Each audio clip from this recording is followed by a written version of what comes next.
You're listening to This Week in Cardiology from theheart.org on Medscape. Hi everyone, this is Dr Mandrola from theheart.org Medscape Cardiology, and this is This Week in Cardiology for October 6, 2017. This week, aspirin, TAVR, meditation, triathlons, blood pressure control, and public reporting of hospital data. The first topic today has to do with aspirin. Now, it's clear that aspirin provides a protective effect in patients with vascular disease, but much of the data from randomized controlled trials are limited by short-term follow-up.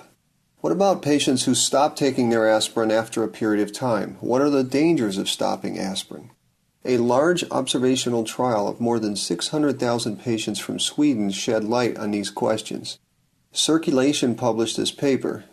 Sweden keeps detailed medical registries, and this, combined with the fact that aspirin, low-dose aspirin, requires a prescription, makes Sweden a unique country for doing this sort of research.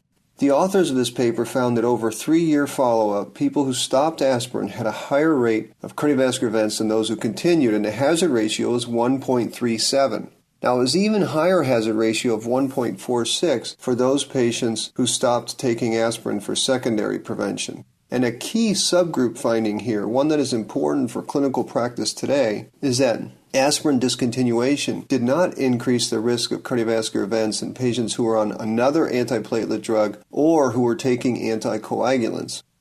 And I note this subgroup finding because I feel it's important to look hard at deprescribing aspirin when patients are on other antithrombotic drugs. For instance, in patients with AF, it's common in my region to see patients taking both aspirin and anticoagulants, but for no good reasons.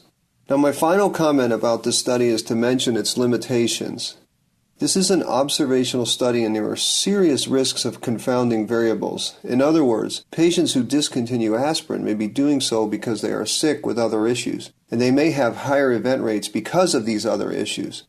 Nonetheless, this is a confirmatory signal that aspirin does indeed provide protection, and especially in those who have previously documented heart disease.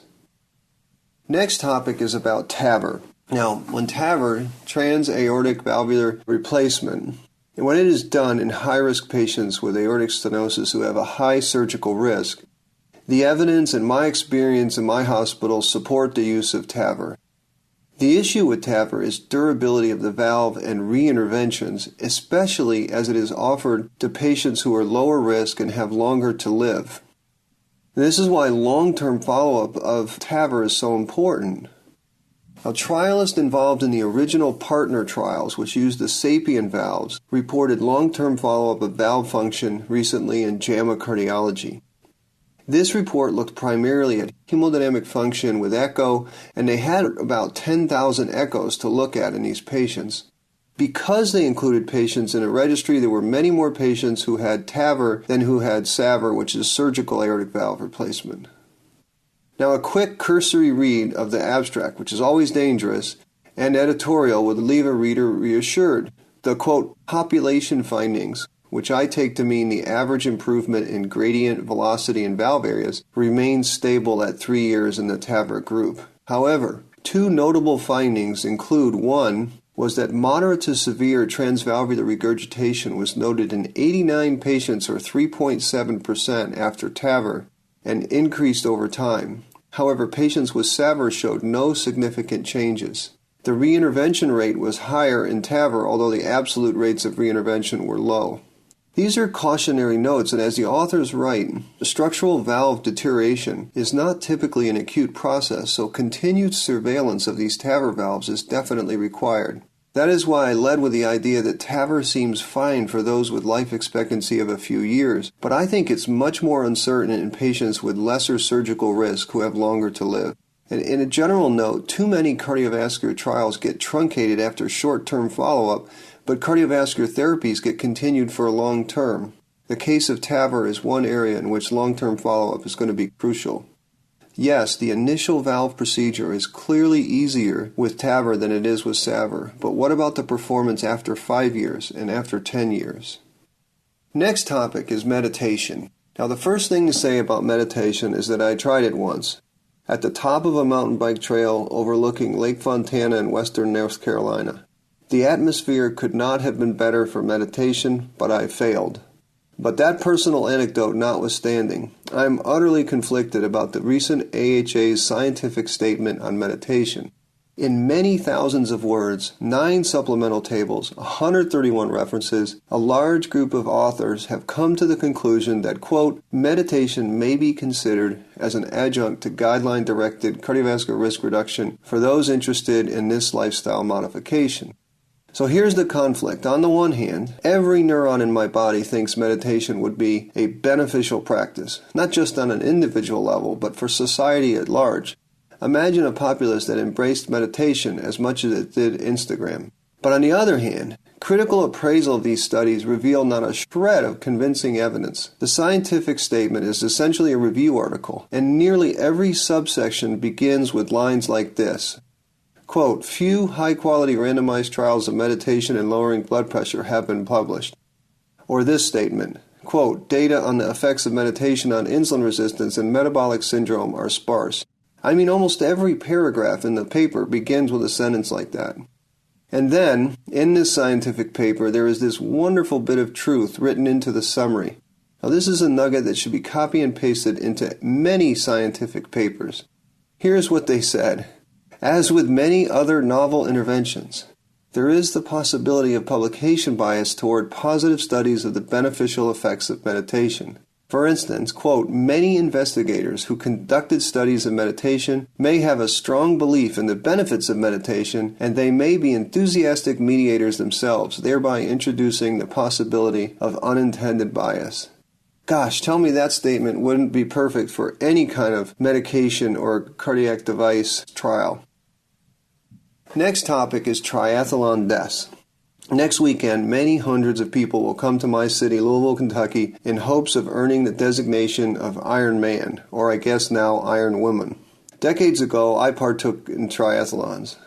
In 2015, there were more than 3,200 sanctioned races and nearly 500,000 participants, and for whatever reason, the swim, bike, run events are increasingly popular. Now, this background sets the stage for a comprehensive review of death and cardiac arrest during U.S. triathlon participants. The authors who published their paper in the Annals of Internal Medicine reported a total of 135 deaths. These were resuscitated cardiac arrest or trauma-related deaths. Using the nearly 500,000 participants, that turned out to be an event rate of about 1.74 per 100,000. Now, some key components of this statistics were that the mean age of the persons with cardiac deaths was about 46. 85% were male, and most of them occurred during the swim. About half the deaths had autopsies. 61 people had autopsies. 27 patients, or about 44%, had coronary disease. 18 patients had probable hypertrophic cardiomyopathy. We recently saw a case of cardiac arrest from a local short-distance triathlon, and it was a cardiac arrest at the finish line, and the cause was plaque rupture and STEMI.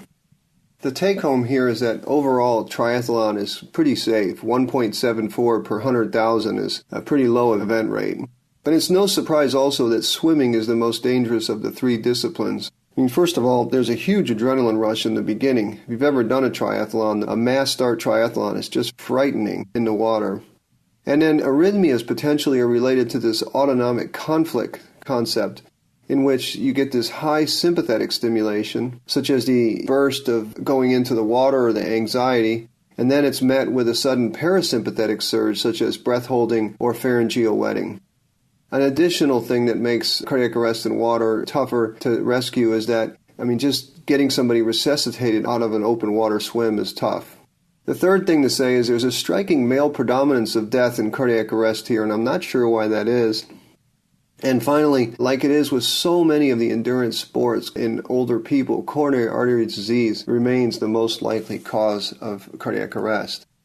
Next topic is blood pressure control in low-income patients. Now, anyone who works in the inner city or rural areas knows that preventive care of people with low income is not the same as caring for those people with means. It's much harder caring for low-income people for obvious reasons.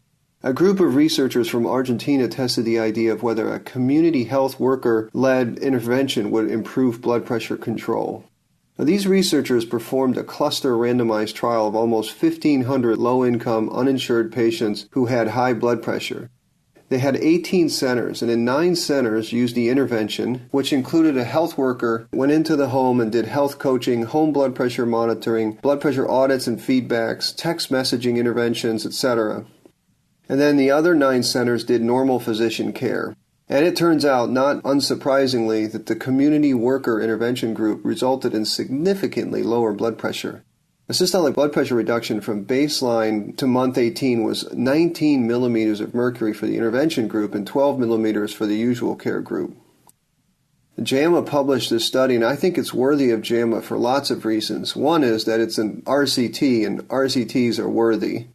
Another is that blood pressure control of this magnitude is quite significant. And finally, this study hints at the obvious, doesn't it, that delivering health to low-income people will take a heck of a lot more than the anachronistic pattern of a doctor writing prescriptions in an office setting. And then the final topic today, I wanted to do a shout-out to cardiologist Anish Koka, who's contributed a poignant essay on the unintended consequences of public reporting of hospital data. It's in the features section of the heart.org on Medscape Cardiology, and I hope you make time to read this well-written piece and then stop and think about the issue of well-meaning policies. So that's it for This Week in Cardiology. I'm grateful that you listened. Thank you. See you again next week. This is John Mandrola from the heart.org, Medscape Cardiology. You're listening to This Week in Cardiology from the heart.org on Medscape.